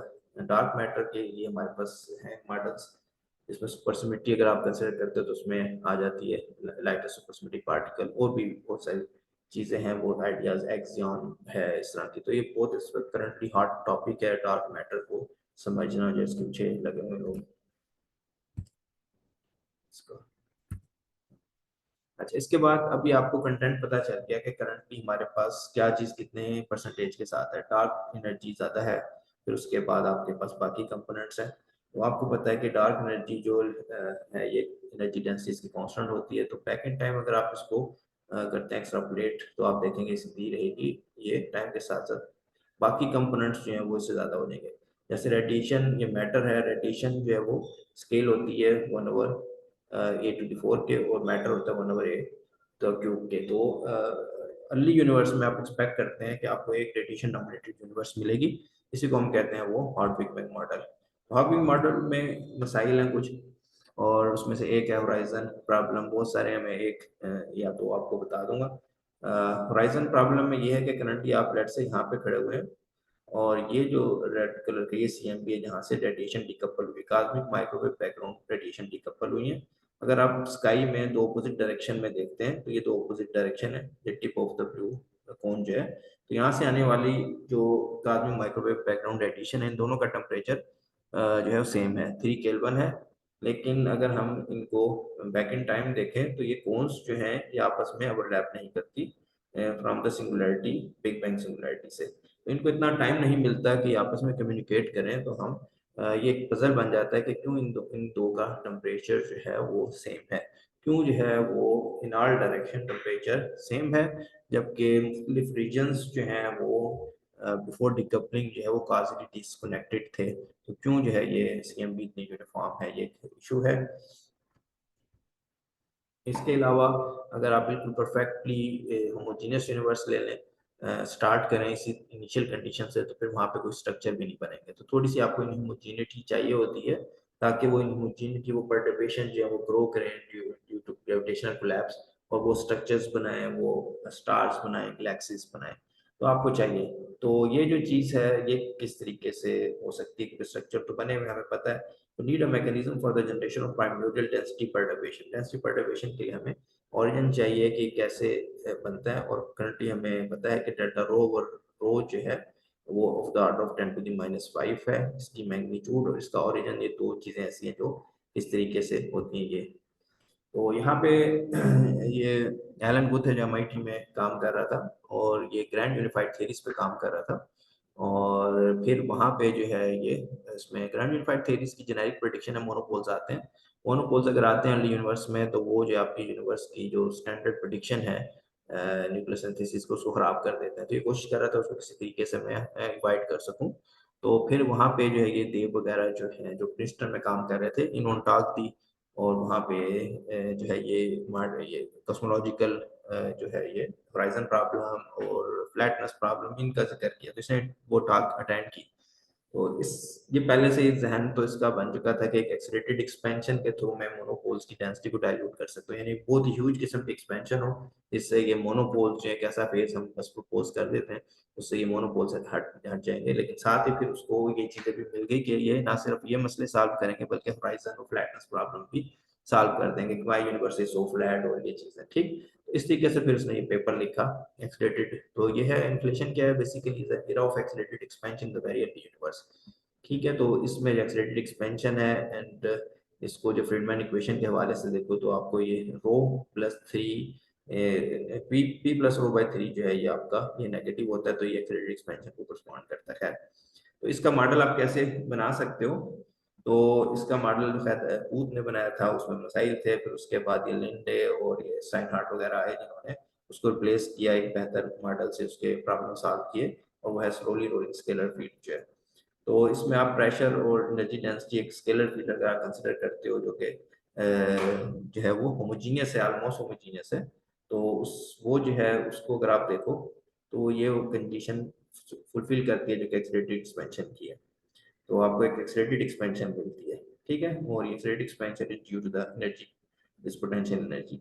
तो खैर हमें एक्सेलरेटेड एक्सपेंशन चाहिए, ठीक है, ताकि ये मसले जो है कॉस्मोलॉजिकल प्रॉब्लम जो है सॉल्व हो सकें। तो slowly rolling scalar field act as an inflaton, inflaton को फील होती है जो कि इन्फ्लेशन करती है। तो एक्सेलरेटेड एक्सपेंशन जो है वो समहाउ जो है ये जो दो कोन्स मैंने पहले दिखाई थी आपको, इसको खींच देती हैं। ठीक है, इसको बहुत बड़ा कर देती हैं कोन्स को इस हद तक जितनी आप इन्फ्लेशन करते हैं, तो जिससे ये आपस में ओवरलैप होना शुरू हो जाती है। तो इस तरीके से ये इस चीज़ को चेंज करता है कॉस्मिक इन्फ्लेशन की जो सजेशन है, सिनेरियो जो है। तो इसमें फिर ये मसला ख़त्म हो जाता है कि वाई जो है आपकी CMP जो है वो इतनी यूनिफॉर्म इन ऑल डायरेक्शंस, क्योंकि उसको इन्फ्लेशनरी फेज ने इस हिस्से को जो है वो इतना एक्सपेंड किया है कि ये मुख्तलिफ हिस्सों में बनने वाली कोन्स हैं वो आपस में कनेक्ट है। कोन क्या होती है, ये बेसिकली आपको रीजन दे रहे हैं जहाँ पे आप काजल कनेक्शन जो है वो कम्युनिकेशन का डेवलप कर सकते हैं। अच्छा, इससे नेक्स्ट स्टेप पे ये चीज़ है, इसके लिए मुझे ये मूवी जो है इसमें काफ़ी जो है वो लगता है कि एक सिमिलैरिटी सी नज़र आती है। ये इसकी जो है एंट मैन की मूवी है, मेरे ख्याल तीसरी इसकी जो है, जिसमें ये जो है क्वांटम वर्ल्ड में जाते हैं ये लोग। ठीक है, वहाँ पे जो ये साइंटिस्ट है इसकी वाइफ स्टक है और लेके आना है क्वांटम वर्ल्ड में जाना। क्वांटम मैकेनिक्स यानी कि कैसी चीज़ है कि मतलब क्वांटम मैकेनिक्स जो है क्वांटम वर्ल्ड जो है, अगर हम इतने छोटे हो जाए किसी तरीके से वो क्वांटम वर्ल्ड में जाएं, तो हमें क्या चीज़ जो है वहाँ पे नजर आएगी। इन्होंने फैंटेसी बनाई है कि वहाँ पे जाते हैं तो वहाँ पे काफ़ी लोग उनका पहले से इंतजार कर रहे हैं। ठीक है, और वहाँ पे कुछ दुश्मन है, उन्होंने असल में इनको बुलाया है या क्या है। लेकिन एक चीज़ है क्वांटम वर्ल्ड की जो आप एक्सपेक्ट करते हैं क्वांटम वर्ल्ड में, वो होती है तो बहुत सारी प्रोबेबिलिटी का एग्जिस्टेंस जो है। ठीक है, ये क्वांटम वियर्डनेस जो है वो वहाँ पे होगी। तो quantum world is the sea of infinite possibilities. तो ये मुझे की मूवी इन्होंने इसने कोई जॉब डन करनी है और इसमें बहुत सारी पॉसिबिलिटीज वैसे इसकी काफी भी बनना शुरू हो जाती है। ये फैंटेसी है कि क्वांटम वर्ल्ड में चले जाते हैं छोटा साइज होके। लेकिन मैं इसमें एक चीज देखता हूँ कि मैं इसका अगर रिवर्स कर दूं, बजाय इसके कि आप जो है वो छोटे होके वहां क्वांटम वर्ल्ड में चले जाएं, क्वांटम वर्ल्ड को बड़ा कर दें। ठीक है, क्वांटम वर्ल्ड में हमें पता है कि वहां पे प्रोबेबिलिटीज एग्जिस्ट करती हैं, बहुत सारी चांसेस हो रहे हैं। ठीक है, कोई भी चीज है, आप कोई डिसीजन लेना चाहते हैं, फॉर एग्जाम्पल जस्ट मैं उसको एक आपका तो मैंने फिजिक्स पढ़नी है, मैंने मैथ पढ़ना है, और ये चीजें बहुत सारी, किसी तरफ आपका टिल्ट ज्यादा है, किसी तरफ कम है, तो ये बहुत सारी जो है प्रोबेबिलिटी एग्जिस्ट करेंगे विद डिफरेंट वेट जो है। ठीक, तो ये आप फिजिक्स भी बन सको, आप मैथमेटिशियन भी बन सकते हो, या और भी चीजें बन सकते हो। ठीक है, बहुत सारी चीजें, लेकिन आप क्या बनोगे ये तभी पता चलेगा जब आप मैयर करोगे, मैयर। ठीक है, तो इस तरह की चीज आप विजुलाइज करो, क्वांटम वर्ल्ड है उसको विद इन नो टाइम जो है आपने इतना बड़ा कर दिया कि वो क्लासिकल स्केल पे चलेगी। तो ये तमाम पॉसिबिलिटीज जो है वो एग्जिस्ट करेंगी, तमाम पॉसिबिलिटीज डिफरेंट किस्म के यूनिवर्स की शक्ल लेंगी। एक यूनिवर्स में हो सकता है आप फिजिक्स बन जाते हो, दूसरी यूनिवर्स में कुछ और बन जाते हो, वो सारी चीज जो है। ठीक है, लेकिन वही चीज है कि आप दूसरे यूनिवर्स में जाके नहीं देख सकते, तो काफी डिस्कनेक्टेड है। तो खैर, लेकिन ये एक ऐसी चीज है जो यहाँ पे इन्फ्लेशन जो है ये करती है। तो ये है, तो क्वांटम वर्ल्ड एम्प्लीफिकेशन इनटू अवर एक्सिस्टेंस। तो क्वांटम जो मैकेनिज्म टाइनी जो डिस्टेंसेस हैं उनको विद इन नो टाइम इतने ह्यूज कर देती है। तो वो जो रिंकल्स हैं वो जो है यहाँ पे आज हम अपने इर्द गिर्द देखते हैं, जो स्ट्रक्चर देखते हैं, ये उन्हीं क्वांटम जो है फ्लक्चुएशंस का की वजह से हैं।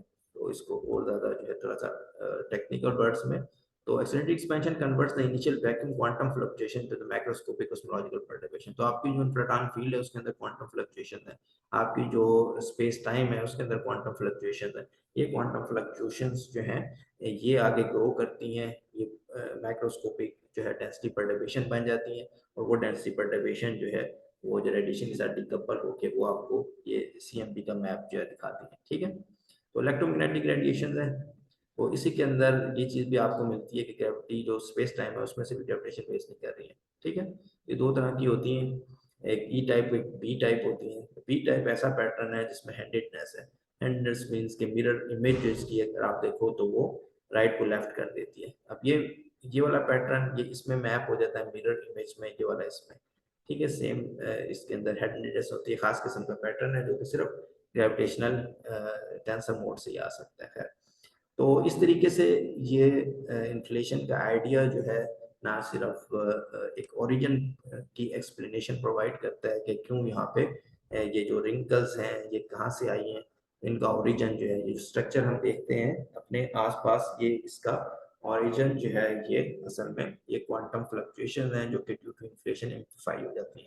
ठीक है, इसमें मजीद आपको एक इंटरेस्टिंग एस्पेक्ट भी प्रोवाइड करती है, वो है क्वांटम नेचर ऑफ ग्रेविटी जो है वो भी एम्पलीफाई होकर प्राइमोर्डियल ग्रेविटेशनल वेव्स की सूरत में आज एक बैकग्राउंड की सूरत में मौजूद है। क्या हम उसको डिटेक्ट कर सकते हैं? ठीक है, तो उसे डिटेक्ट करने का ये तरीका है कि CMB में क्योंकि इलेक्ट्रोमैग्नेटिक रेडिएशन है, इस पर ये पैटर्न आपको ढूंढना है। अगर ये पैटर्न आपको मिल जाता है, इसको बी मोड पैटर्न कहते हैं, तो फिर हम ये कह सकते हैं कि हाँ जी ग्रेविटेशनल वेव जो है वो भी क्वांटाइज फॉर्म में एग्जिस्ट करती हैं। तो ये पहली जो है वो आपकी एक्सपेरिमेंटल ऑब्जर्वेशन होगी क्वांटम ग्रेविटी की, जो कि अभी तक कोई ऑब्जर्वेशन मौजूद नहीं है। अच्छा, इसके बाद इन्फ्लेशन जो है इसको कैसे आप इसके मॉडल बना सकते हो, इसमें आपका पोटेंशियल होता है। इसमें दो तरह की परटर्बेशन होती है, एक स्केलर परटर्बेशन होती है जो इन्फ्राटॉन फील्ड से आ रही है, एक टेंसर परटर्बेशन होती है।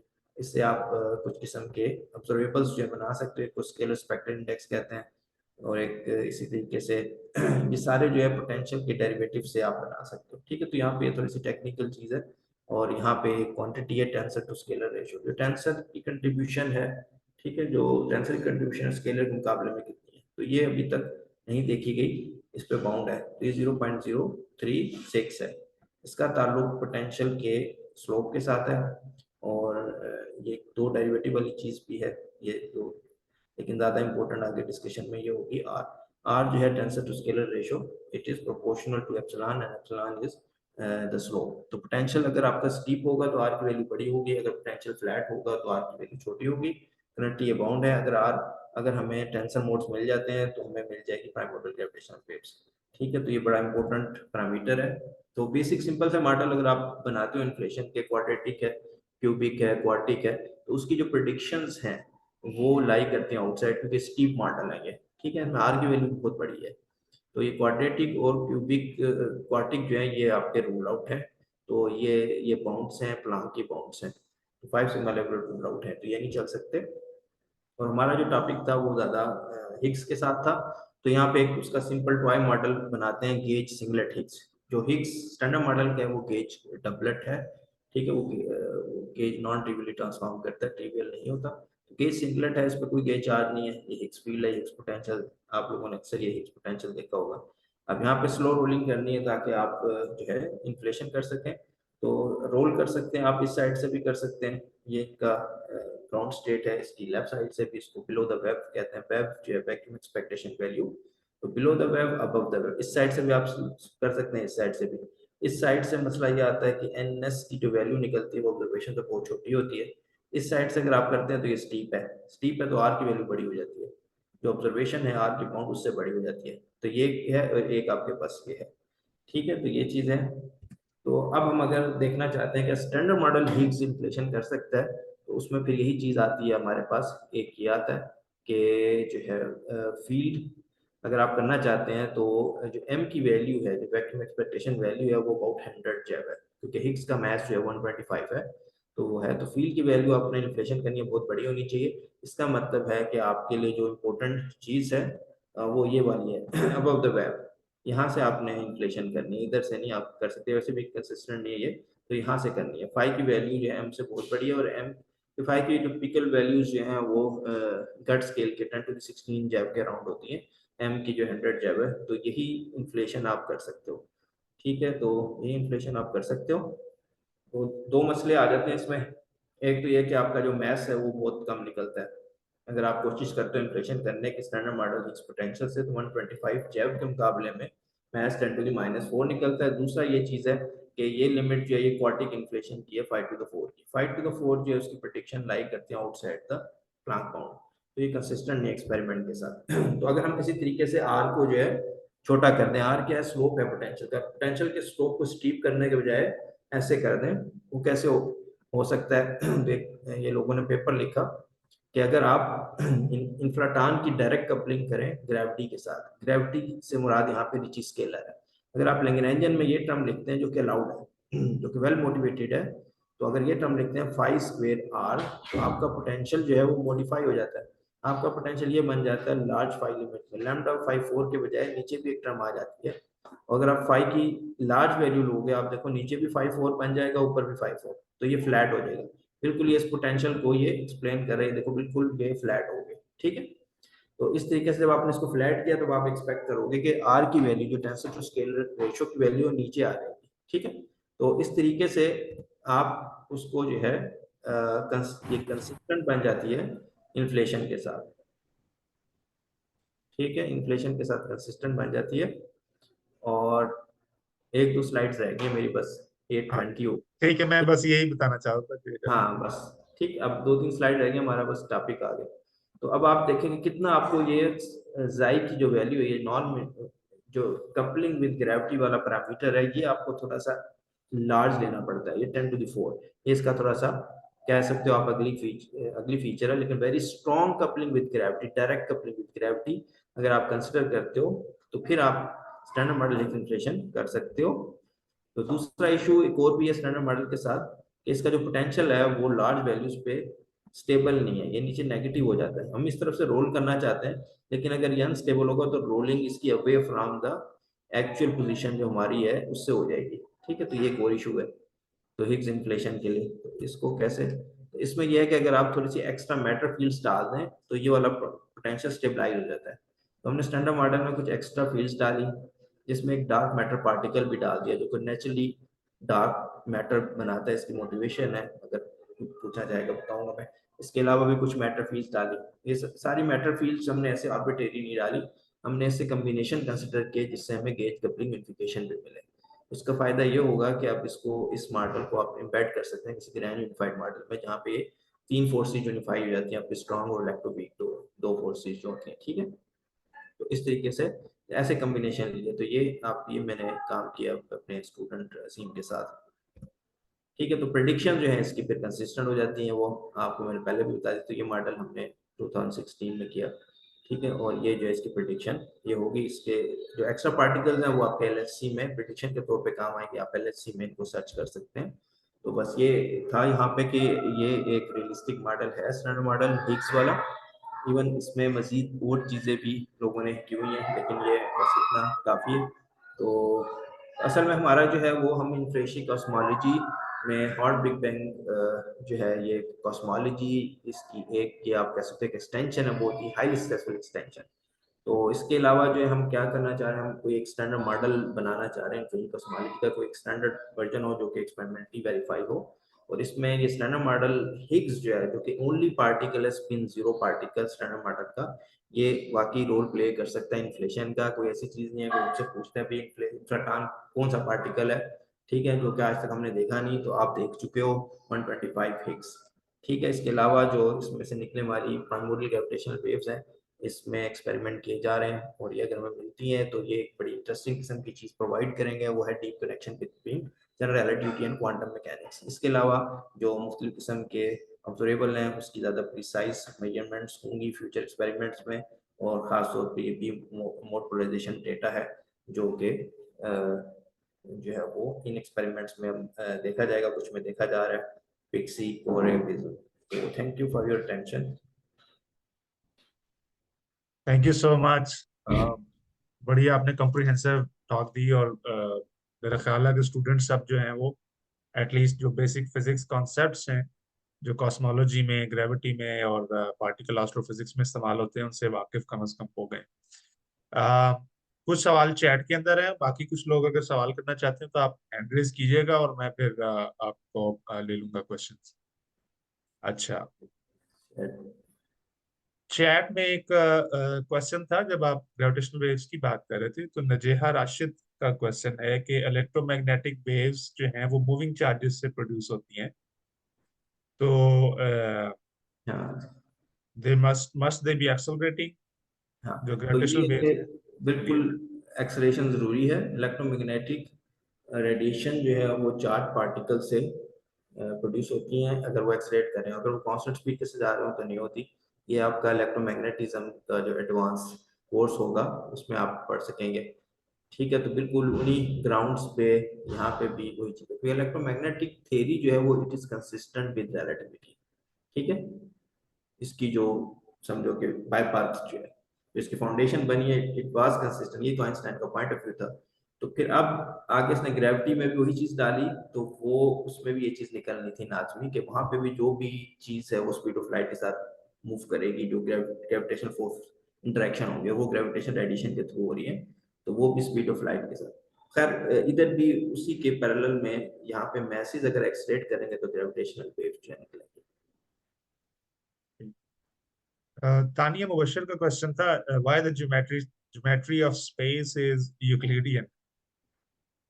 Why the geometry of the space is Euclidean? I guess non Euclidean होना ज्यादा अहम सवाल है। हाँ, तो आइंस्टाइन का पॉइंट ऑफ व्यू यही था कि उसने स्पेस को जो है वो कहा कि स्पेस जो है वो इफेक्ट होता है due to the presence of matter. ठीक है, पहले न्यूटन का जो या क्लासिकल पॉइंट ऑफ व्यू था उसका ये था कि स्पेस आपकी जो है वो उसके कंटेंट की वजह से कोई इफेक्ट नहीं होता। उस जो ऑब्जर्वर्स हैं चाहे जितने मर्जी दौड़े लगाते रहे उसकी वजह से स्पेस पे कोई फर्क नहीं पड़ता। लेकिन आइंस्टाइन ने ये पॉइंट ऑफ व्यू दिया कि स्पेस आपकी इफेक्ट होती है, आपकी मोशन से भी होती है। ठीक है, टाइम डायलेशन, जैसे लेंथ कंट्रैक्शन, और फिर आपके मैटर कंटेंट की वजह से भी होती है, जो कि जनरल थ्योरी ऑफ रिलेटिविटी है कि वो अपने इर्द गिर्द की स्पेस को जो है वो नॉन यूक्लिडियन जो है वो बना देता है। तो अदरवाइज जो स्पेस यूक्लिडियन होगी। बिल्कुल, यूक्लिडियन स्पेस वही हमारी रोजमर्रा की जो स्पेस है वही है। हाँ, अरीबा फातिमा का सवाल है कि आई थिंक अगेन इसका जवाब तो हो गया है, but if masses are not accelerated then gravitational waves do not exist around them. देखिए अब So मैं अपने हाथ हिला रहा हूँ ना, तब भी ग्रेविटेशन वेव्स निकल रही हैं, लेकिन ये इतनी पावरफुल नहीं क्योंकि ग्रेविटी बहुत वीक है। तो इसके लिए सबसे जो आपका स्ट्रॉन्ग ग्रेविटेशनल फील्ड वाली चीज है जो कि ब्लैक होल्स हैं या ऐसी चीज जो है ना, वही उसी का मुश्किल हम कर पाए अभी ग्रेविटेशन से। तो बहुत ज्यादा स्ट्रॉन्ग चाहिए, अदरवाइज मैं अगर मूव कर रहा हूँ कोई बोल रहा है उससे भी जो ग्रेविटेशन वेव्स निकल रही महक, आप अगर माइक ऑन करके क्वेश्चन कर लें, क्योंकि काफी आपकी काफी ज्यादा क्वेश्चन है, तो अ, है। अर्थ में कह रही है कि सेंटर में G0 है, जी की वैल्यू जो है। हाँ, एक क्वेश्चन तो उनका ये है कि ग्रेविटेशनल जो एक्सेलरेशन है वो अर्थ के सेंटर पे क्या होगा। हाँ, अर्थ के सेंटर पे ग्रेविटेशनल एक्सेलरेशन जो है वो, अब जो फार्मूला मैंने दिखाया उसमें जी की वैल्यू 1/r स्क्वायर के साथ वेरी कर रही है, लेकिन ये फार्मूला आपका वैलिड है outside the surface of the earth. ठीक है, इनसाइड जो है वो बिहेवियर इसका चेंज हो जाता है, ये प्रोपोर्शनल टू आर हो जाता है। ठीक है, तो जैसे जैसे आप आर गोज टू जीरो जाते हो तो जी की वैल्यू जीरो हो जाती है। ठीक है, जी की वैल्यू जीरो है, फिर वो लीनियरली इंक्रीज करता है और आउटसाइड द सरफेस जो है वो 1/r स्क्वायर के साथ डिक्रीज करता है। ये बिहेवियर होता है। यही आपकी इलेक्ट्रिक फील्ड का भी, अगर इलेक्ट्रिक फील्ड आपकी एक चार्ज यूनिफॉर्म चार्ज स्फीयर में आप निकालो, तो आप लोगों ने इलेक्ट्रोमैग्नेटिज्म का कोर्स पढ़ा तो उसमें बिल्कुल ऐसे ही निकलता है। Electric field proportional to r है और पाई जो है 1/r स्क्वायर है। इसी तरह ग्रेविटेशनल फील्ड की भी मैथमेटिक्स वही है। जी बिल्कुल। दूसरा सवाल इनका है कि बात करें ना आर गोज टू जीरो में इंफिनिटी जगह नहीं, वो मैंने बता दिया 1/r स्क्वायर बाहर है। हाँ, मतलब जमीन के अंदर और जमीन के बाहर मुख्तलिफ दोनों का हाँ, वेरिएशन। बिहेवियर डिफरेंट है। नेक्स्ट क्वेश्चन इनका है कि what about gravitational wave direction away from Earth or towards it. Gravitational force is attractive. It feels like the wave direction is towards Earth. Then what is its origin? I think gravitational force को वो mix up कर रही हैं gravitational waves के साथ. Waves के साथ, हाँ, ग्रेविटेशनल फोर्स जो है और ग्रेविटेशनल वेव्स मतलब हो सकता है समवे लिंक्ड हो, लेकिन वो इतना नहीं है कि उसकी डायरेक्शन अगर वैसी हो तो ग्रेविटेशन वेव जो है वो अट्रैक्टिव डायरेक्शन में ही होगी। ठीक है, तो ऐसी कोई चीज़ नहीं है, वो तो डिपेंड करेगी आपके किस तरीके से आप एक्सलेट कर रहे हो, किस किस्म के ऑब्जेक्ट्स हैं। ठीक है, मर्जर जो है उनकी ग्रेविटेशनल वेव्स किस डायरेक्शन में ज़्यादा निकल रही है, किस डायरेक्शन में कम निकल रही है, ये है इस तरीके की चीज़, उसकी मैस डिस्ट्रीब्यूशन पे डिपेंड करेगी। लेकिन आई थिंक हम एक बात कर सकते हैं बिल्कुल इलेक्ट्रोमैग्नेटिज्म की तरह ही कि ये वेव्स भी सोर्स से अवे मूव करती हैं, लेकिन डाइवर्ज करती हैं. डाइवर्ज करती हैं बिल्कुल। ओके, और अगला. वो ऑब्जेक्ट्स में अट्रैक्टिव फोर्स जो है न्यूटन के पॉइंट ऑफ व्यू से तो आपको क्लियर है, और आइंस्टाइन के पॉइंट ऑफ व्यू से वो स्पेस कर्वेचर की वजह से है। यानी कि अगर मून है वो अर्थ के इर्द घूम रहा है तो अर्थ ने इट स्पेस को ऐसे कर्व किया हुआ है कि वो स्पेस को फॉलो कर रहा है, तो ये पॉइंट ऑफ व्यू है फोर्स का, अट्रैक्टिव फोर्स का। ठीक है, और फिर ग्रेविटेशनल वेव्स क्या है कि वो चलो मूव कर रहा है, वो अगर मर्जर बन जाता है तो उसमें स्ट्रॉन्ग सिग्नल निकलेगा, वो किस तरीके से निकलेगा। ठीक है, वो उस मर्जर का जो प्लेन है उसके परपेंडिकुलर या उस प्लेन में जो डायरेक्शन है उसमें हर तरफ निकलेगा, लेकिन किसी डायरेक्शन में जो कम निकलेगा किसी में ज्यादा। ये एक सवाल इनका है कि every particle has anti particle, has their is there any mathematical approach that where are where are our anti version? हमारे हाँ एंटी पार्टिकल. हाँ, ये अच्छा क्वेश्चन है, क्योंकि जो फंडामेंटल फिजिक्स है हमारी वो कहती है कि पार्टिकल एंटी पार्टिकल बिल्कुल हम उनको इक्वली ट्रीट करते हैं, सो इसके कि उन पे क्वांटम नंबर जो चार्ज के ऑपोजिट होता है। तो ये अच्छा क्वेश्चन है कि एक ही जैसी चीज क्यों है, चाहे हम अपने आप को एंटी पार्टिकल कहते हैं या पार्टिकल, तो एक ही। तो पार्टिकल एंटी पार्टिकल एसिमेट्री जो है वो मैंने यहाँ पे अपनी टॉक में नहीं डाली, इस चीज को भी हम एक्सप्लेन करने की कोशिश करते हैं, और ये एक्सप्लेन होती है इन्फ्लेशन के मॉडल में कि प्रोटॉन जब डिके करता है तो ये एसिमेट्री प्रोड्यूस करता है। ठीक है, तो ओरिजिन में अर्ली यूनिवर्स में इसका हम आंसर जो है वो दे सकते हैं। तो टिपिकल मॉडल में प्रोटॉन राइट हैंडेड न्यूट्रिनोज में डिके करता है, राइट हैंडेड न्यूट्रिनोज जब फिर आगे डिके करते हैं तो उसमें एक इलेक्ट्रॉन नंबर वायलेशन होती है, तो उसको हम कहते हैं लेप्टोजेनेसिस, लेप्टॉन एंटी लेप्टॉन में एसिमेट्री आ गई, फिर वो एसिमेट्री जो है वो कन्वर्ट होती है बेरियन एसिमेट्री में। यहाँ पे बेरियन एंटी बेरियंस जो है जैसे प्रोटॉन है और एंटी प्रोटॉन, उसमें वो कन्वर्ट होती है। तो जो करंटली हम देख रहे हैं अपना वर्जन, इस चीज की एसिमेट्री को हम एक्सप्लेन करते हैं यूनिवर्स में, तो ये वाकई one of the biggest question है। हसन, अगर आपने क्वेश्चन करना है आप कर लें पहले. जी अस्सलाम वालेकुम सर। वालेकुम। सर ये जो आपने इसको कपल किया है हिग्स के साथ ग्रेविटी को, ये फुल जी म्यू के साथ कपल होता है या वो जो एच म्यू लिनियराइज्ड ग्रेविटी होती है उसके साथ कपल होता है? ये एक सवाल। और दूसरा ये है कि सर आ, आपको नहीं लगता लैम्डा सीडीएम काफी हम लकी रह गए हैं, लेकिन क्योंकि पार्टिकल्स की तरफ से भी कोई डार्क मैटर और डार्क एनर्जी का कोई अंदेशा नहीं है, तो हमें मॉडिफाइड ग्रेविटी की तरफ भी देखना चाहिए। अच्छा ठीक है, पहला क्वेश्चन है वो पाई स्क्वायर आर का, तो उसमें वो रिची स्केलर है। ठीक है, आर जो है ना, तो रिची टेंसर आर म्यूनो है, उसको कंट्रैक्ट करें जी म्यूनो के साथ तो रिची स्केलर जो है वो आता है।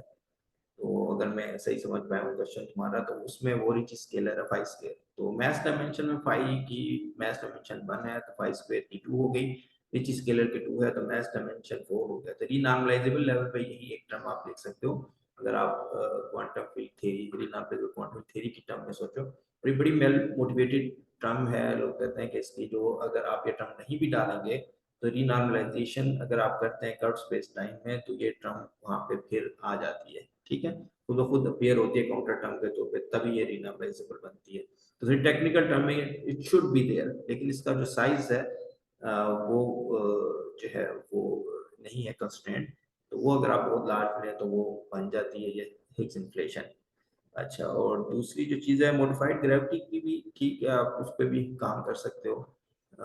लैम्डा सीडीएम, अच्छा मॉडिफाइड ग्रेविटी में डार्क मैटर वाली चीज़ है कि डार्क मैटर ज़्यादा जो पार्टिकल फिजिक्स की जो आपकी क्वांटम थ्योरी डिस्क्रिप्शन है उसकी अगर आप प्रेडिक्शन देखेंगे बहुत ही एक्यूरेट किस्म की, यानी बहुत ही हाईली प्रिसाइज किस्म की प्रेडिक्शंस जो है एक्सपेरिमेंटली वेरीफाइड हुई हैं। तो नेचुरल के ये सम चीज कि कोई चीज़ यहाँ से जो है वो आ सके, जिसमें सबसे ज़्यादा जो मेरा ख्याल है जो लोग इस पर काम करें वो एक्सियन है, क्योंकि वो स्ट्रॉन्ग सीपी प्रॉब्लम भी सॉल्व करता है, ठीक है, पार्टिकल नेचर के पॉइंट ऑफ व्यू से।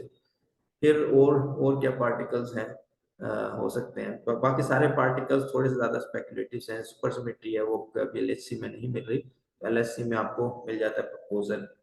इसके अलावा जो है ये प्राइमोर्डियल ब्लैक होल्स वाली चीज़ है जिसमें मैं काम कर रहा हूँ, वो डार्क मैटर बन सकते हैं।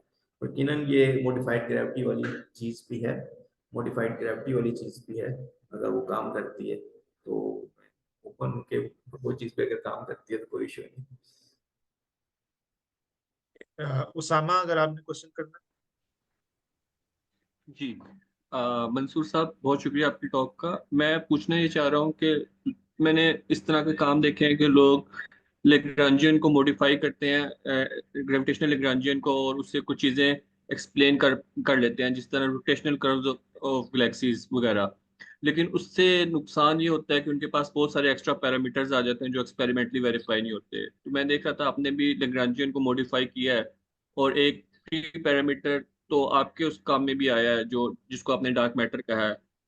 तो क्या जो आपके वाला फ्री पैरामीटर है ये एक्सपेरिमेंटली वेरीफाइबल है, और यानी कि किन एनर्जी स्केल्स पे हम इनको देख सकते हैं LHC वगैरह में?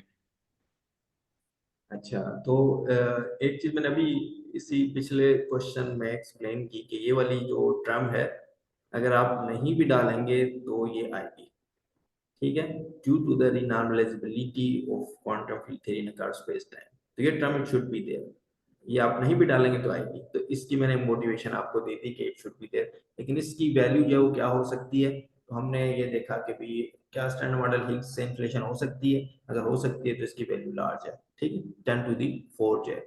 एक्सपेरिमेंटली जो है इसको देखा जा सकेगा कि नहीं, इसमें थोड़ा सा भी तो मेथड टाइम लगेगा।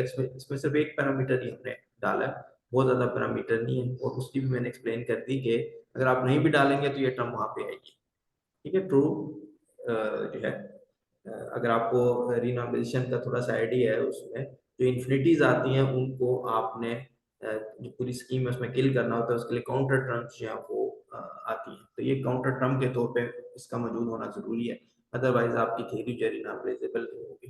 Curve space time, flat space time में रीनॉर्मलाइजेबल है standard model. Okay, so one of our friends is from Indonesia, FIMA, and if you want to ask question. Okay, thanks for the recognition, Ali. Good night, Dr. Mansour. I would like to ask a question about the standard model of particle physics. You know that the standard model of particle physics is based on the spontaneous symmetric breaking, that it is just responsible for the ordinary matter, that let the Lagrangian density of the standard model remains constant. And if we consider the cosmic microwave background, there is additional matter, the so-called dark matter, and the standard model cannot offer explanation of this matter. And my question is there a possibility about another kind of symmetry breaking, for example, a dynamical symmetry breaking or explicit symmetry breaking, to cover the explanation of the additional matter, the so-called dark matter, at least so that the dark matter can be governed by this dynamics, because as we know, the dynamical symmetry breaking can give the change of for the Lagrangian density of the standard model. And the question is there a possibility of another kind of symmetry breaking that can govern the dynamic of dark matter? Thanks a lot. So if I understand your question correctly, you are talking about the dark matter and its some connection with the symmetry breaking, dynamical symmetry breaking. Ultimately in MSS we can trigger this for weak breaking through RG's renormalization group equation. It can trigger this symmetry breaking. So actually I could not understand your question properly, but Ima, you can leave your question in the chat if that's Okay. possible. Okay. Yeah. Aksa, आप कर लें question. Usually it is believed that you need to go beyond standard model to explain this dark matter stuff.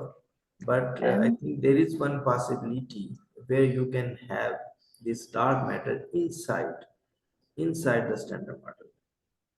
So how do we get this? If you do this inflation, standard model Higgs inflation, and you have a very short period of extra slow roll phase, I mean, during the inflation, where the perturbation, the density perturbation grows during the inflation, and they can also